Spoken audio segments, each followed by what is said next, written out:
sesuatu bisa terjadi. Dalam hadirat-Nya, semua keajaiban akan melanda kita. Dalam hadirat-Nya, kita akan kenal hati-Nya. Dalam hadirat-Nya, kita kenal cara berpikir-Nya. Dalam hadirat-Nya, kita kenal kuasa-Nya. Terima kasih Tuhan, terima kasih. Terima kasih Roh Kudus. Kami terima semua yang Kau sediakan buat kami. Sore hari ini jangan lewatkan satu pun di antara kami Tuhan. Terima kasih Tuhan. Terima kasih Tuhan.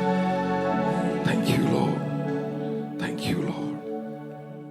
Di dalam nama Tuhan Yesus, yang percaya dan siap diberkati berkata, amin. Berikan kemuliaan yang paling baik buat Yesus kita. Amin. Saudara sekalian, mari kita buka Kejadian pasal yang ke-13.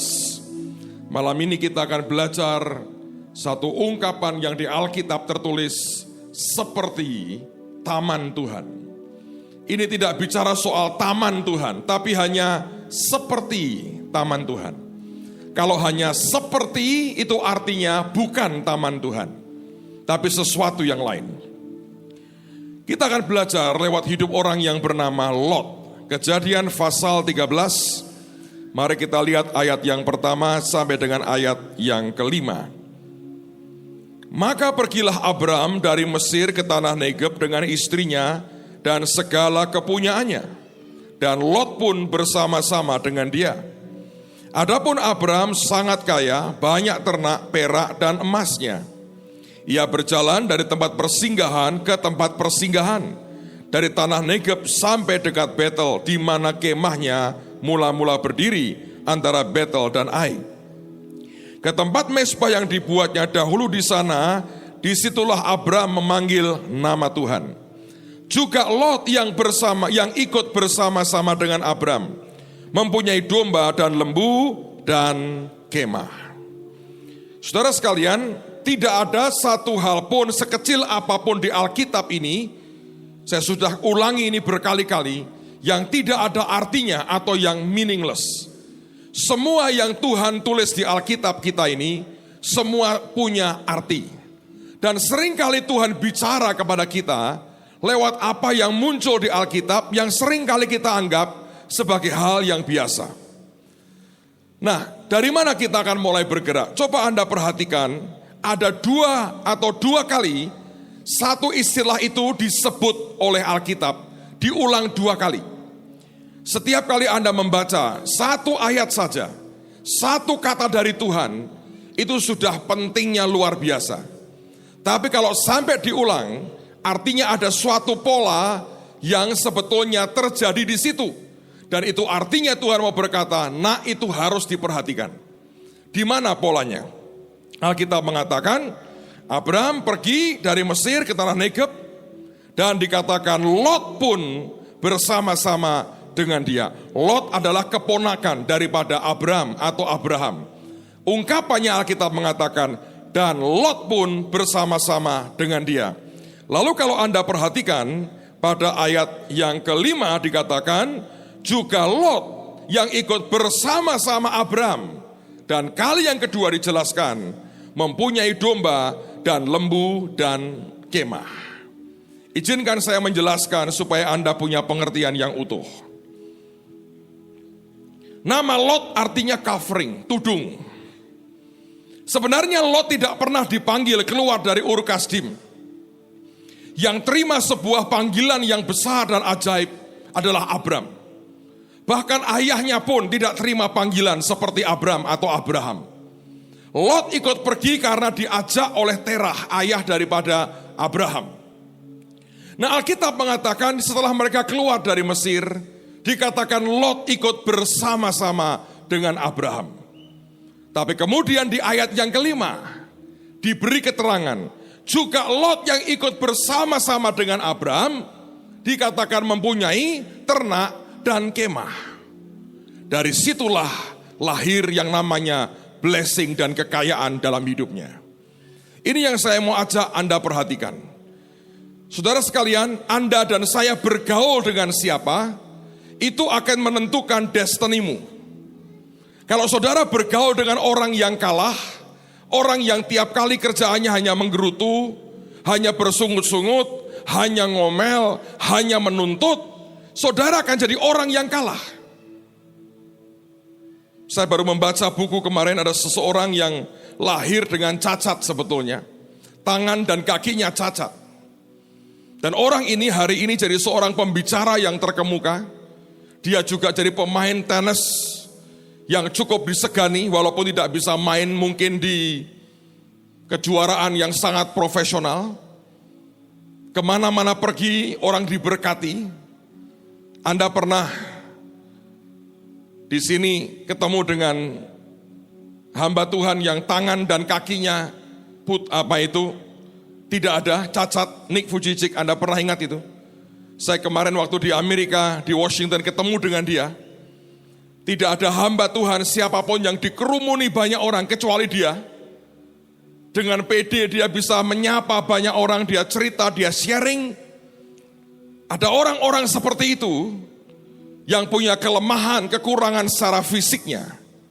Tapi dia tidak membiarkan keadaan itu menenggelamkan dirinya.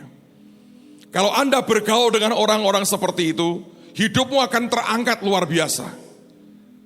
Kepada siapa Anda bergaul akan menentukan sebetulnya warna seperti apa yang muncul dalam kehidupanmu.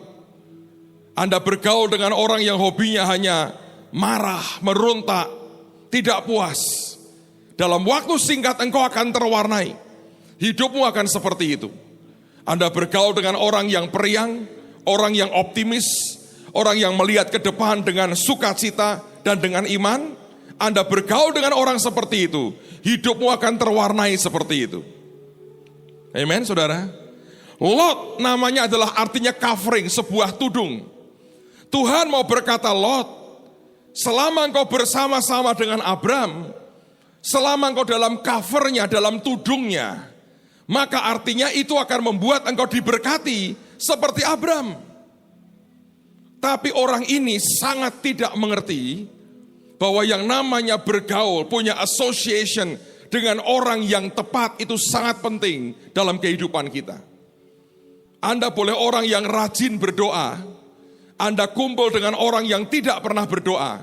Alkitab berkata, pergaulan yang buruk merusak kebiasaan yang baik.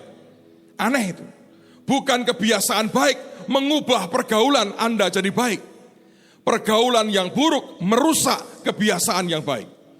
So kita menempatkan diri kita di mana? Itu sebuah keputusan.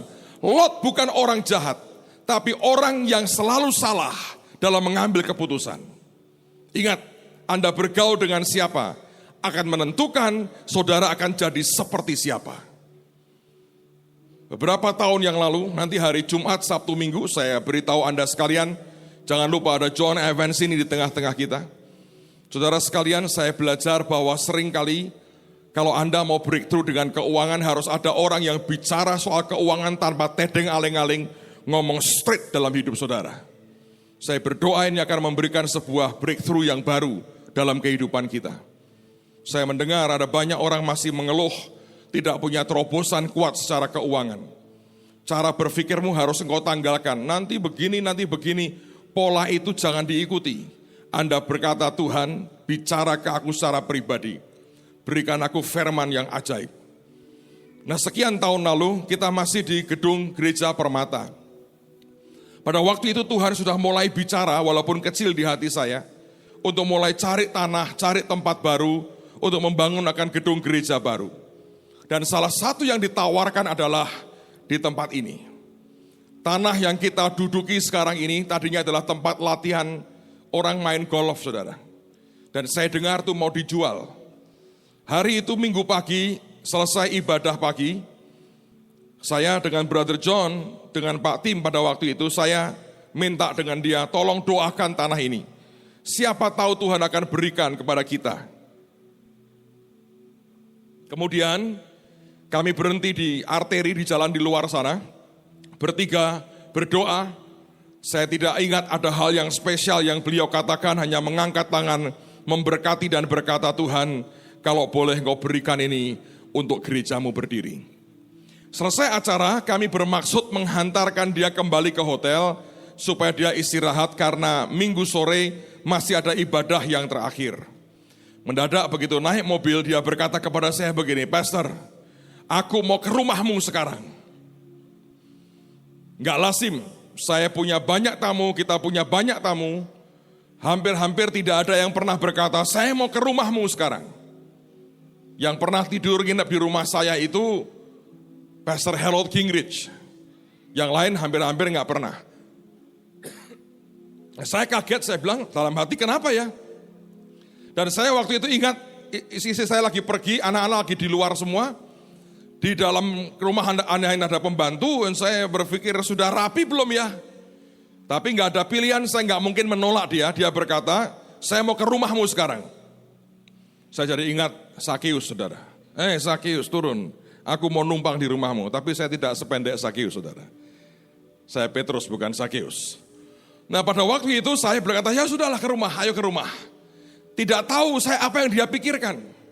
Sampai di rumah, saya bukain pintunya, dia masuk ke dalam. Dan dia masuk di setiap kamar kami. Dan dia masuk kamar tidur saya, dia lihat. Sampai ke kamar mandi dia masukin, saudara. Saya belum pernah ada tamu sampai sebegitu terang-terangan masuk rumah orang, dia masuk aja, masuk tiap kamar, bahkan ke ruang mandi, kamar mandi.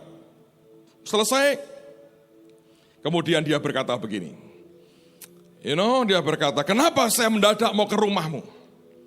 Sebab saya mau memastikan bahwa keadaanmu baik dan kamu hidup dalam berkat Tuhan." Saya bilang, "Kenapa? Apa kamu tidak percaya saya cerita bahwa aku diberkati?" "Ya, saya percaya. Tapi saya ingin membuktikan dengan mataku sendiri." Dan saya bertanya, "Kenapa kamu punya cara berpikir begitu?" Dan beliau mengatakan satu hal yang menurut saya mengesankan buat saya sih. Dia berkata, "Saya mau setiap orang yang dekat dengan saya ingin pastikan hidupnya baik dan berkelimpahan. Buat apa kamu kumpul dengan aku kalau kamu tidak menikmati pengurapan yang Tuhan taruh dalam hidupku 100 kali ganda." Saya kaget sekali. Terus kemudian sebelum pulang dia melihat ke belakang ada taman kecil. Dia berkata, "Itu tembok di paling belakang itu belakangnya apa?" Saya bilang, "Tanah kosong." Kemudian dia berkata, "Kalau aku jadi kamu, aku akan bongkar tembok itu, aku mundurkan ke belakang." Artinya dia berkata, "Lu mesti beli tanah yang di belakangmu." Nah kalau beli terus dikasih duit ya saya langsung beli, saudara. Kalau hanya berkata lu mesti beli, itu terjadi persis pada waktu kita buat tiang pancang, peresmian tiang pancang di sini. Dan tiang pancang kita pertama kali itu di sini, saudara. Di sini, yang saya injak ini. Persis di sini kita buat pemancangan tiang pancang pertama. Selesai, kita melihat ke Holy yang junior, yang sekarang dipakai untuk sekolah. Dia berkata, "Ini kamu harus beli." Anda bisa kebayang enggak? Biaya untuk ini aja belum banyak sebetulnya. Dia berkata, "Itu harus kamu beli." Hari itu dia berkata, "Tembokmu dibongkar, beli tanahnya, bangun tembok di belakang sana." Saya tidak berkata, "Wah mahal begini." Anda ya kalau dengar orang bicara bernubuat, ngomong yang besar dalam hidupmu, jangan cepat-cepat ditolak. Minimal simpan di hati. Kalau itu blessing, terima. Kalau kutukan, langsung tolak, kebas-kebas. Amen, saudara? Kalau ada orang berkata gini, "Kamu nih modelnya begini nih, kok nggak cocok ya naik motor Honda atau apapun yang bebek gini. Pakai long Harley." Terus jangan bilang gini, "Abot, bensinnya larang, kok naik bannya gembos, nuntun piye." Yang dipikir kok ban gembos tuh. Kalau imanmu belum bisa ngangkat, simpen di hati. Lapor ke Tuhan. Siapa tahu jadi beneran. Kalau enggak minimal naik kuda. Gagah, saudara. Yang lain naik motor, Anda cari cewek naik kuda. The prince is coming. Wah, luar biasa. Pangeran sedang datang. Asal jangan Shrek aja, saudara. So jangan cepat-cepat menolak ketika ada orang mengucapkan sesuatu. Saya simpan di hati, saya hanya berkata amin. Apa yang jahat saya punya tanah lebih. Kemudian beliau pulang, sekian waktu kemudian, waktu itu kompleks perumahan saya tinggal masih sepi, saudara. Jadi saya suka jalan muter gitu ya. Dan hari itu sore kira-kira jam 3:30, lagi muter, anak saya yang gede Kesia ikuti saya. Masih kecil dia. Waktu lihat tanah di belakang dia berkata gini, "Papi, tanah ini harus dibeli, Papi." "Kenapa kok harus dibeli? Buat apa? Rumah sudah cukup lah kita." "Bukan, Pi, ini harus dibuat kolam renang." Nah waktu itu saya belum bisa berenang. Enggak tertarik dengan kolam renang, percayalah saudara. Kalau saudara tidak bisa main bola, jangan jadi kiper di belakang, ngos-ngosan nafasmu. Saya enggak bisa berenang. Saya bilang, buat apa kolam renang? Di luar itu loh banyak kolam renang umum kan bisa di situ. Dan ini anak dari kecil punya bakat mengintimidasi papinya. Luar biasa, anak saya 3 itu jago mengintimidasi papinya. Dipepet begitu rupa sampai maunya, nuruti maunya dia.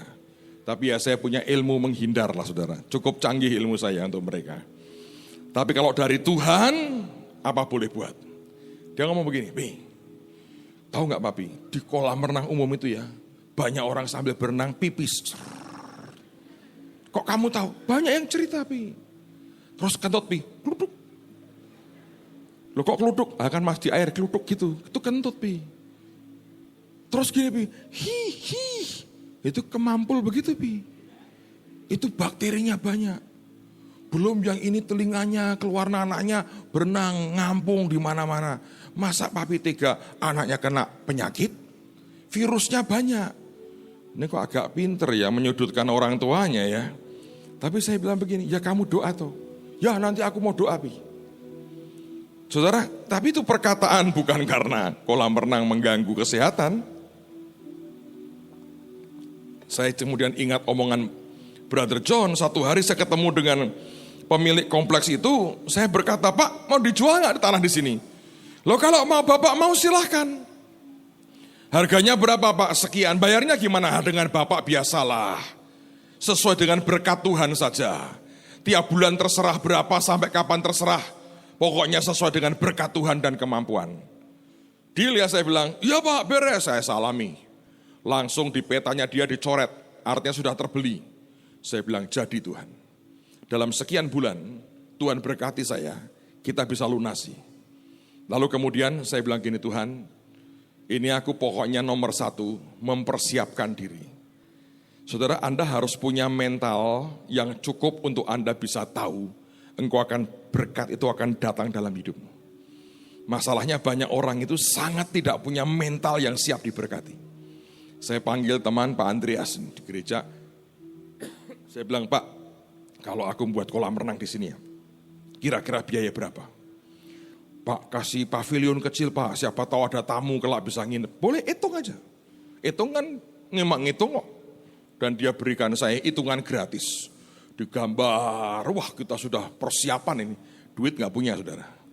Jadi pada waktu selesai semua, oke, berapa ini angka terakhirnya? "Sekian Pak." Itu angka di sini dan di kantong saya. Dah, nggak terus ngapain Pak? Diamin aja. Diamin aja. Mau apa? Anda teriak-teriak, "Tuhan minta duit." Nggak usah. Teriak minta jiwa-jiwa. Teriak minta mencintai Tuhan dengan segenap hati. Teriak minta supaya memperkenan hati Tuhan. Jangan teriak-teriak, pengen ini, pengen itu saudara. Nggak perlu. Tuhan itu maha tahu. Diamin saudara. Belum sampai setahun dari peristiwa John datang, beliau datang lagi ke Indonesia, khotbah di Jakarta. Saya dampingi dia. Dia bersama dengan asistennya Patrick Ondri yang pernah bertahun-tahun melayani dia. Selesai acara semua, dia mau pulang ke Amerika. Beliau nginep di Hotel Hilton yang dulu, sekarang kalau nggak salah namanya apa ya, Sultan atau apa itu hotel itu. Kami bertiga jalan di lorong menuju ke lobi, terus naik mobil mau saya antar ke airport di Jakarta.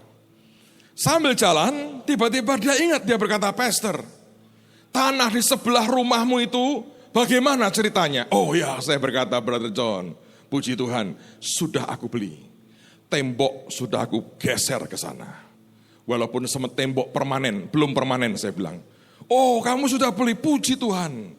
Terus kamu mau pakai untuk apa? Belum tahu. Nanti kita lihatlah. Tiba-tiba dia tanya begini. Kalau di situ dibangun kolam renang, oke enggak?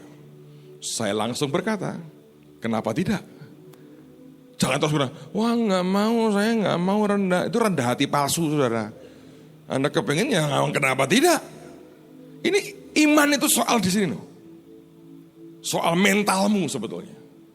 Lalu kemudian dia berkata gini, kalau bangun kolam renang itu berapa di Indonesia? Sudah ada harganya saya. Sekian, ngomong, wah murah sekali ya. Di Amerika nggak boleh ini kalau segitu. Dalam hatinya memang. Indonesia itu negeri keajaiban kok. Semua murah, hanya Indonesia itu lebih kaya dari Amerika. Supaya Anda tahu ya, harga mobil di Indonesia 3 kali lipat harga mobil di Amerika Serikat. Jadi kalau saudara hari ini naik apa, kalikan 3. Atau Anda di Amerika orang pakai apa itu, ya sudah. Anda bilang, oh dia pakai mobil Lexus.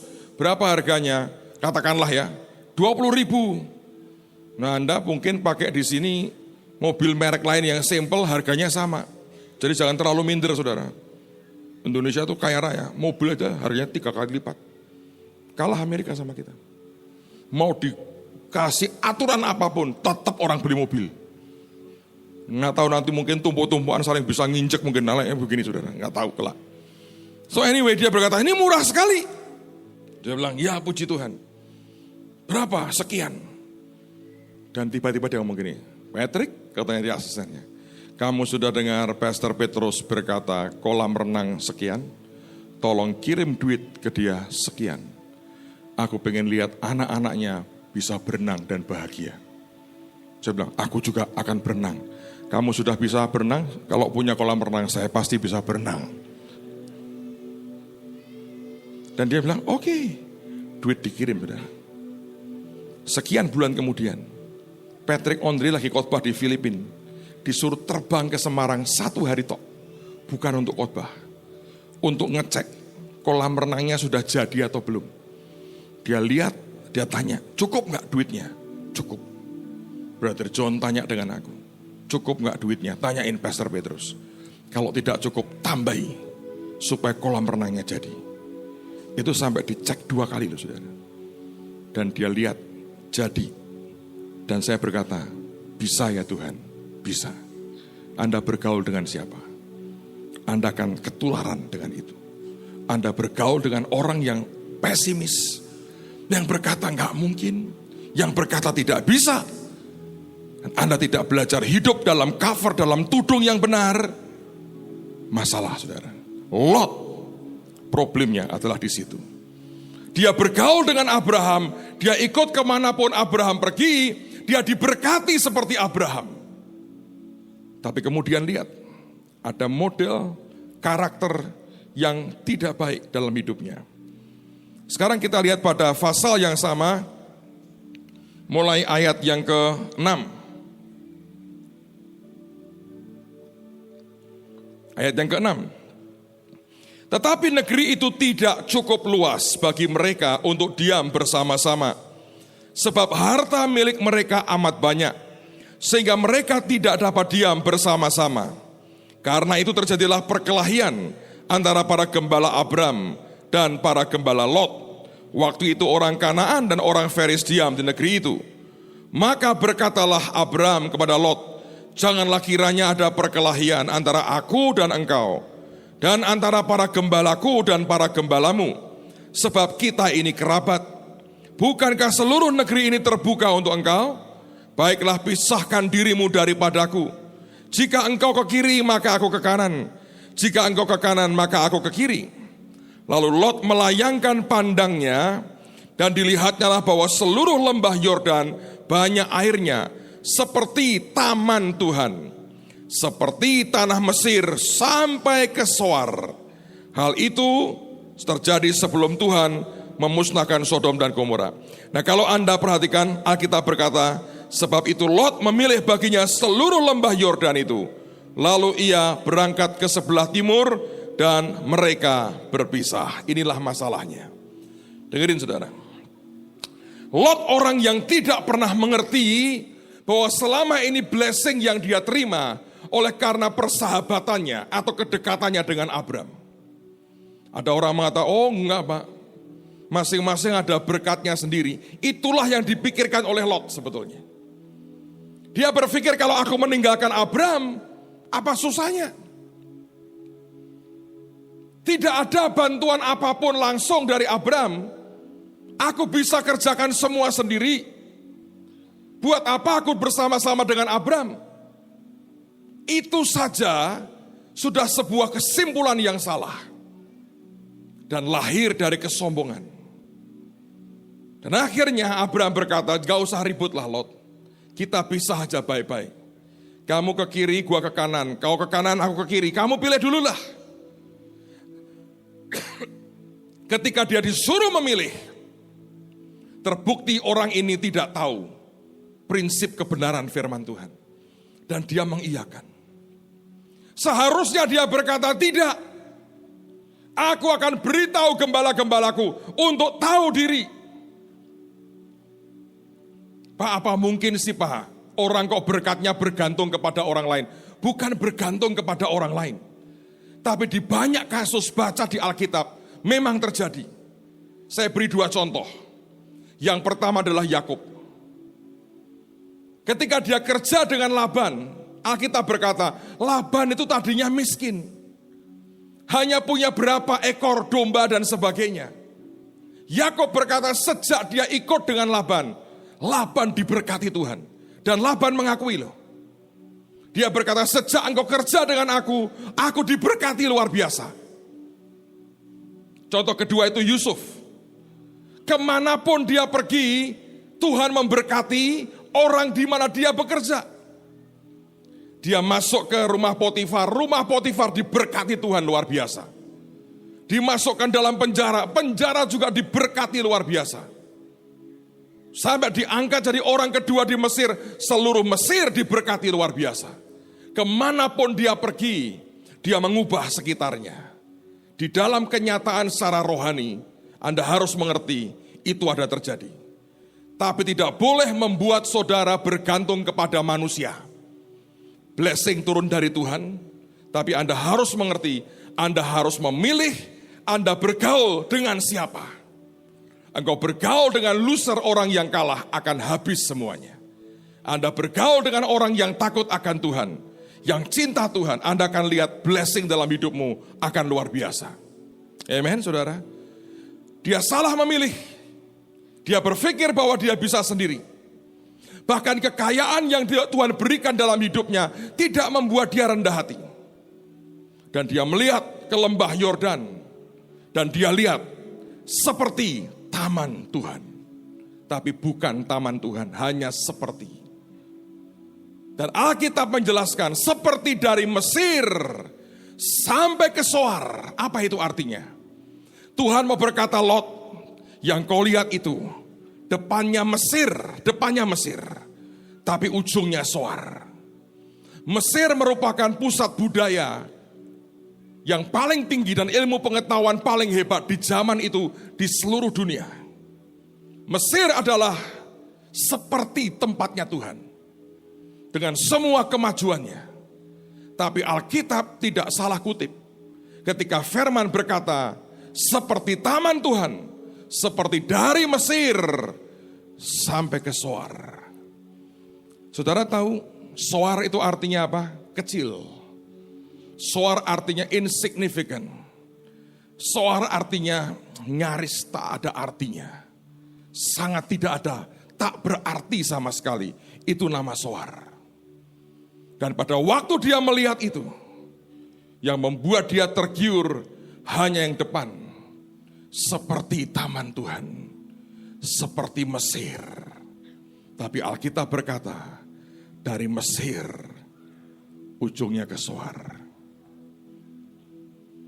Saudara, kalau nanti Anda baca terus akan hidup orang yang bernama Lot, saudara akan tahu bahwa ujungnya dia berakhir di Soar. Coba kita lihat firman-Nya supaya kita bisa nangkap apa yang Tuhan mau. Buka Kejadian sekarang, pasal yang ke-19. Lihat pada ayat yang ke-15.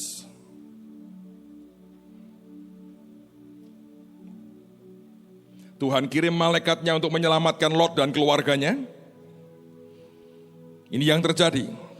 Kejadian 19 ayat 15. Ketika fajar telah menyingsing, kedua malaikat itu mendesak Lot supaya bersegera, katanya, bangunlah, bawalah istrimu dan kedua anakmu yang ada di sini, supaya engkau jangan mati lenyap karena kedurjanaan kota ini. Ketika ia berlambat-lambat, maka tangan istrinya dan tangan kedua anaknya dipegang oleh kedua orang itu, sebab Tuhan hendak mengasihani dia. Lalu kedua orang itu menuntunnya keluar kota dan melepaskannya di sana. Sesudah kedua orang itu menuntun mereka sampai keluar, berkatalah seorang, larilah, selamatkanlah nyawamu, janganlah menoleh ke belakang dan janganlah berhenti dimanapun, juga di lembah Yordan. Larilah ke pegunungan supaya engkau jangan lenyap.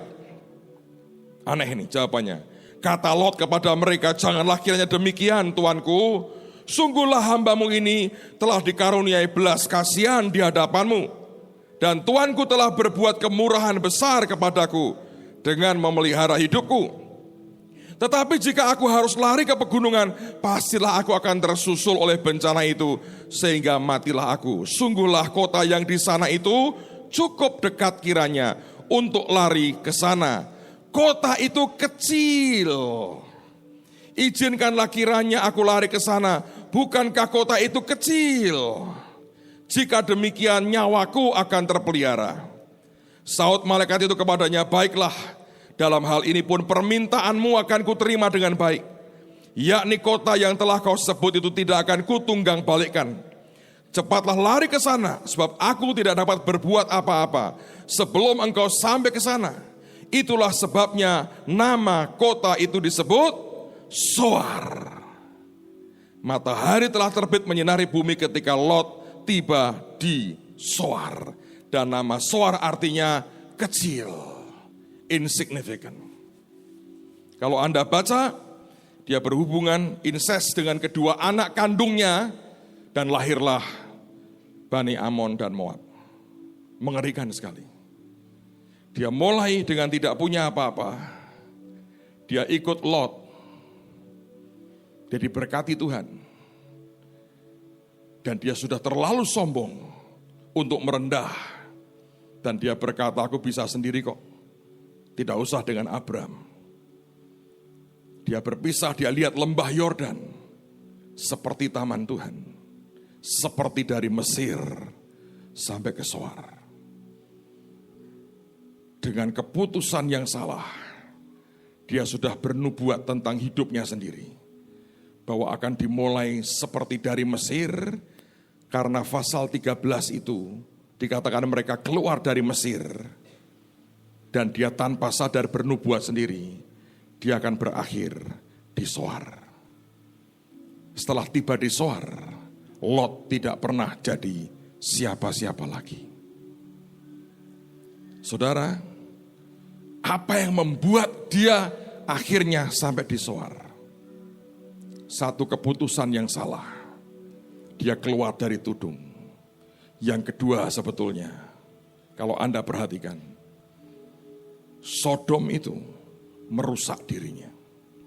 Sodom itu nyiksa dirinya. Lot bukan orang jahat. Dia bahkan Alkitab berkata orang benar. Tapi dia membiarkan sekitarnya.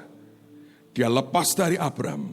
Dia membiarkan dirinya dikitari oleh Sodom. Nah sekarang mari kita lihat perjanjian baru. 2 Petrus pasal yang kedua. 2 Petrus pasal yang kedua, perhatikan pada ayat yang ke-6. 2 Petrus 2 ayat yang ke-6.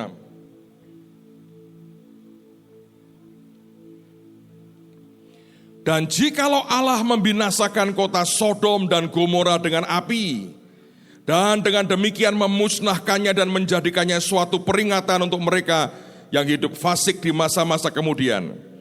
Tetapi ia menyelamatkan Lot, orang yang benar, yang terus-menerus menderita oleh cara hidup orang-orang yang tak mengenal hukum dan yang hanya mengikuti hawa nafsu mereka saja. Sebab orang benar ini tinggal di tengah-tengah mereka dan setiap hari melihat dan mendengar perbuatan-perbuatan mereka yang jahat itu, sehingga jiwanya yang benar itu tersiksa. Apa yang kau lihat dan engkau dengar setiap hari, tahukah saudara itu mempengaruhi jiwamu?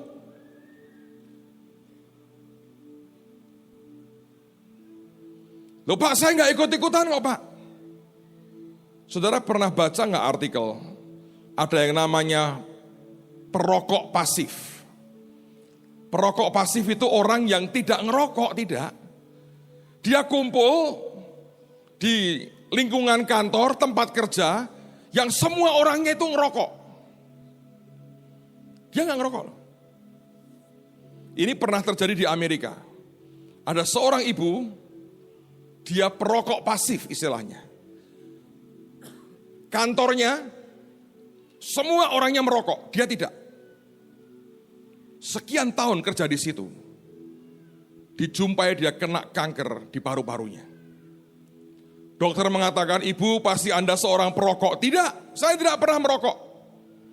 Dari paru-parumu, saya bisa mendeteksi ini kanker karena Anda merokok. Dia kaget, saudara. Lalu orang mengatakan, kamu korban dari orang-orang lain. Dia tuntut kantornya loh, saudara. Dia dapat uang banyak. Lalu kemudian dia mati. Coba Anda pikir. Lot dikatakan dia orang benar. Tapi dia memilih sebuah pilihan yang salah. Dia tinggal di Sodom. Dan dia apa yang dia lihat, apa yang dia dengar, firman berkata, menyiksa jiwanya. Dan jiwa Anda itu bisa sebegitu tersiksa. Kata itu sebetulnya seperti kata menyiksa sambil menginterogasi. Anda pernah dengar itu di Kuba, Amerika punya penjara namanya Guantanamo. Itu kalau orang dianggap teroris dimanapun itu dibawanya ke situ. Dan konon caranya mengkorek keterangan itu sadis sekali. Yang pernah ditunjukkan di film itu, orang ditelentangin begini. Mukanya dikasih karung. Terus diguyuri air, saudara. Sadis. Itu nyiksa untuk menginterogasi. Tapi kata yang sama sebetulnya seperti kapal menghadapi angin yang berlawanan arah dengan dia. Wah, itu nyiksa betul. Itu jiwanya tersiksa digambarkan seperti itu. Saudara, jangan pernah biarkan jiwamu tersiksa. Tapi ada orang-orang yang memang sampai ujungnya menurut saya jiwanya sakit. Bertahun-tahun yang lalu ada seorang teman, hobinya tuh ngomongin di belakang terus. Saya tuh gak tahan, saudara. Ini kok sukanya ngomongin orang terus. Terus saya panggil. Saya bilang, Pak, saya dengar kok Anda ngomong begini-begini. Di belakang, dia kaget. Saya, boleh gak saya jelasin, saya klarifikasi. Saya jelasin. Wah ya maaf Pak, saya salah. Minta maaf loh, Pak saya salah. Terus saya ngomong begini, oke, sekarang begini ya, bisa gak kalau kamu dengar sesuatu langsung ke aku aja. Jangan ngomong di belakang. Dia ngomong serius loh saudara. Dia nunduk, dia ngomong gini, maaf ya Pak, saya gak bisa. Saya senang tuh ngomongnya di belakang tuh. Kalau ngomong gini tuh gak enak Pak. Kok terus selesai gitu rasanya. Kalau di belakang tuh kok terus terang ya Pak. Asik banget. Wah lah, orang Jerman bilang cialat loh saudara. Ketemu yang begini. Tapi saya kagum loh, dia jujur. Kalau yang lain gak jujur, oh nah ini kan untuk kita berdoa. Kita bawa dalam doa kok ini kok. Ini orang jujur. Dan satu hari ketika saya di Amerika, saya dengar berita beliau kecelakaan. Meninggal. Dan beberapa teman sempat merasa disuruh Tuhan membangkitkan dari antara orang mati. Kita tuh memang dari dulu terkenal, haleluya, nekatnya luar biasa. Lebih baik mencoba dan gagal daripada tidak sama sekali. Yang ngajari Pak Adi Sutanto itu. Coba dulu, gagal enggak masalah. Daripada tidak pernah coba. Saya di Amerika, saya dengar kabar mau dicoba dibangkitkan. Jenazah karena agak rusak ya sudah, karena kepalanya cukup parah. Sudah ditutup peti jenazahnya. Beberapa teman berkata, ayo kita bangkitkan dari antara orang mati. Hari itu rombongan pasukan berani mati. Datang ke, dulu Telogorjo masih cuma 2 ruangan. Yang di sana bukan yang baru sini. Dan kemudian ketika sampai di sana, wah, yang layat banyak. Ciut nyalinya. Waduh, kalau nanti ini kita buka, nggak bangkit gimana? Ini banyak orang. Nanti nunggu tengah malam aja. Biar tamunya pulang dulu. Terus ngapain kita? Nyoto dulu simpang 5. Nyoto simpang 5. Nyoto atau makan gudeg ya? No, makan gudeg. Bukan soto itu is fine. Makan gudeg nih saudara. Gudeg di simpang 5 ngobrol. Wah nanti begini. Akhirnya di jam itu yang saya dengar. Itu petinya goyang. Lodok. Yang berkunjung bubar semua. Pamitan langsung bubar. Karena petinya goyang. Mungkin kalau detik itu nurut saudara. Terjadi kebangkitan. Tapi mudah-mudahan bangkit ya terus berhenti ngomong di belakang itu saudara. Tapi begitu. Wah, akhirnya setelah saya sepi, dibuka petinya. Wah geger. Sebelah kan ada jenazah lain dengan keluarganya. Bau mayat semebar kemana-mana. Dan jadi omongan gereja-gereja. Lalu kemudian Pak Adi ditelepon pendeta ditegur. Anak buah Anda buat ulah lagi. Peti mati sudah 3 hari dibuka. Ya kalau bangkit, tidak bangkit, tetap mati. Jawabannya gini, lumayan kami mencoba walaupun gagal, Anda tidak berani mencoba katanya. Jadi Anda tahu dari mana sumber radikalismenya saudara. Well, tapi beliau ini termasuk orang yang menurut saya ajaib loh. Serius ngomong, Pak saya nggak bisa Pak. Enak kok ngomongin di belakang itu Pak. Ada merinding-merindingnya, ada ketegangan-ketegangannya, ada antusiasnya.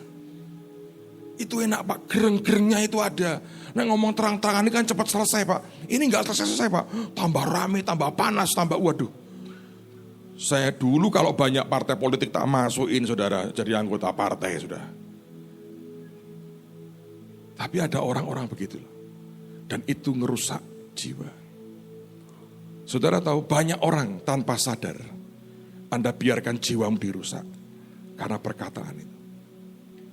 Pak saya gak ikut ngomong, Anda duduk di situ.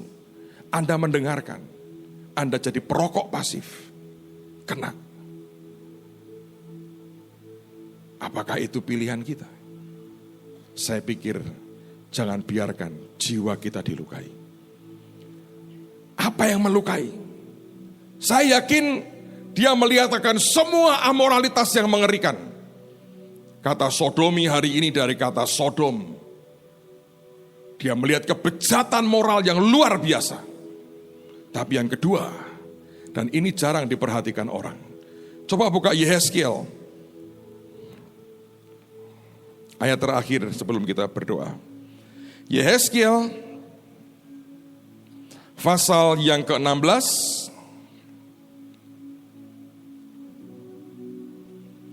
Lihat pada ayat yang ke-49. Yehezkiel pasal yang ke-16. Ayat yang ke-49, lihat, inilah kesalahan Sodom, kakakmu yang termuda itu. Yang pertama apa? Kecongkaan. Saudara, kesombongan, kecongkaan mendahului kejatuhan. Mari belajar hidup rendah hati. Kalau saudara dan saya tidak belajar rendah hati, sebuah titik pasti kita akan jatuh.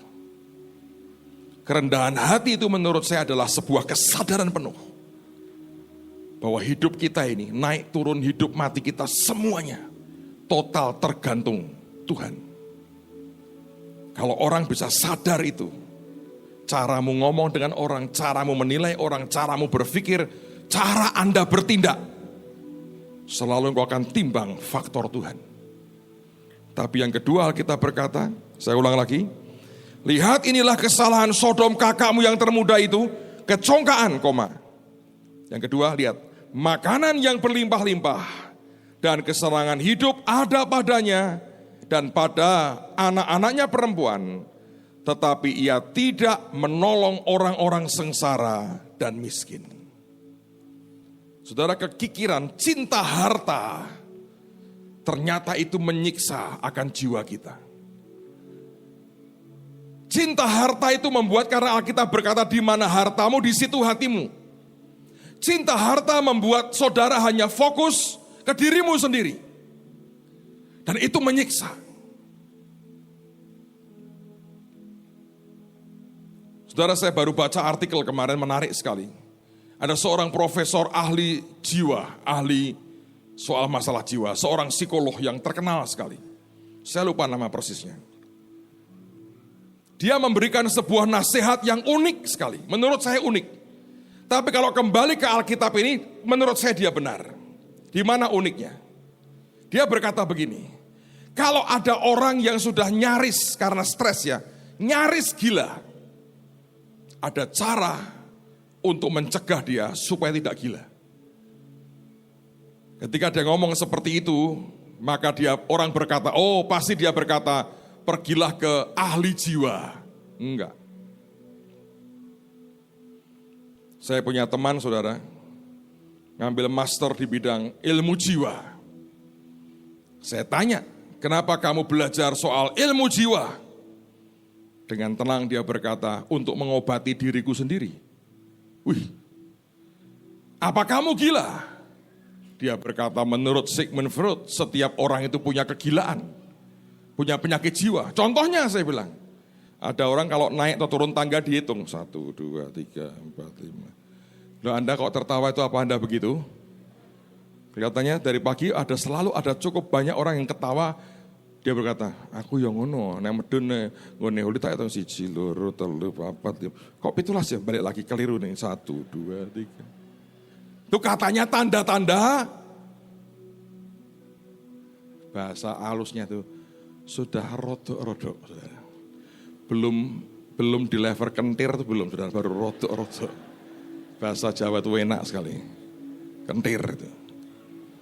By the way, TK terbang menang nembang bahasa Jawa se-Semarang Barat, luar biasa. Minggu depan maju tingkat kota. Tadi saya lihat rekamannya lucu sekali. Ayo kanca telana. Kok iso toh Pak? Saya dulu memang belajar begitu. Padang bulan dan seterusnya. Anda nggak usah ngerti. Ini bahasa tinggi, saudara. Seteman saya berkata, apa hebat, apa yang, kembalilah, apa yang harus dibuat kalau orang menjelang gila? Kalau Anda lihat ya, ini Anda praktekkan bolehlah. Kalau lihat siapapun, saya harap bukan keluarga, siapapun lah yang orang di dekat Anda lihat, ini kok sudah mulai miring-miring ini ya, nek ngomong sudah ngelantur, sudah mulai ngeng segitu, sudah mulai enggak, ini sudah mulai wah ini katanya menjurus ke penyakit K nih. Apa kau ya, mau kentir itu orang tuh ngene ya orangnya. Cara untuk mencegahnya bagaimana? Saya beritahu. Ini kata profesor. Beri dia barang sesuatu, bawa ke perkampungan paling miskin, suruh dia nolong orang-orang miskin. Suruh dia bagi sesuatu kepada orang-orang yang hidupnya jauh lebih sengsara dari dia. Beri apapun untuk dia bisa bagikan ke orang-orang miskin yang membutuhkan pertolongan. Dia berkata, nantikan waras. Kalau Anda mengacu ke firman, menurut saya betul. Pada waktu dia lepas dari dirinya sendiri, apa yang dia punya dia berikan ke orang lain. Kekentirannya hilang, saudara. Jadi kalau Anda diajari Dan saya percaya di gereja ini tidak ada orang kentir, saudara. Karena kita memberkati orang miskin, kita menolong dengan begitu banyak. Anda orang-orang paling waras di dunia. Amen. Tidak berarti di luar kita semua kentir. Tapi Anda bisa menganalisanya. Cari jiwa gampang. Lihat, datanglah nongkrong di rumah sakit jiwa. Lihat tamu yang mau berobat. Nah, dia cerita, Pak, ini kakaknya ya? Iya. Kenapa Pak? Miring. Ada cara Pak, murah meriah. Ikut saya. Masukin ke daerah pemulung. Bagi senang. Dari guyu-guyu jadi tiba-tiba benar-benar tertawa, happy beneran saudara. Nanti kan Anda kan dikasih hadiah Nobel. Mencegah kakak saya dari kekendiran. Caranya begitu. Pada hari di mana Anda mulai berbagi ke orang lain, hartamu ke sana, hatimu ke sana. Kegilaan itu karena kita berfokus ke diri sendiri. Jiwanya Lot tersiksa dan teraniaya. Sebab Sodom tidak peduli dengan mereka yang di bawah dan dengan mereka yang miskin. Kamis kemarin kita sudah mulai pancang untuk membangun akan lumbung raja. Saya mau sampaikan kepada Anda, kita dapat sumbangan satu truk besar yang akan dikaroseri. Sebagian belakang akan dipakai buat nampung barang. Seperti minibus, bagian depan mungkin bisa 6-8 orang bisa masuk ke situ. Kita akan keliling seluruh Jawa, memberkati banyak orang yang membutuhkan. Dan saya percaya itu membuat kita waras, saudara. Amen. Kalau Anda tidak melakukan itu, jiwamu tersiksa. Kalau Anda diajak untuk memberkati orang, Anda diajak untuk memberi, Anda diajar untuk menyembah Tuhan dengan hartamu, ingat, satu di antaranya akan membuat kita tetap waras. Tidak terganggu jiwa kita. Merdeka dalam anugerah Tuhan. Hidup dalam blessing Tuhan yang luar biasa. Yang percaya katakan amin. Mari berdiri bersama-sama.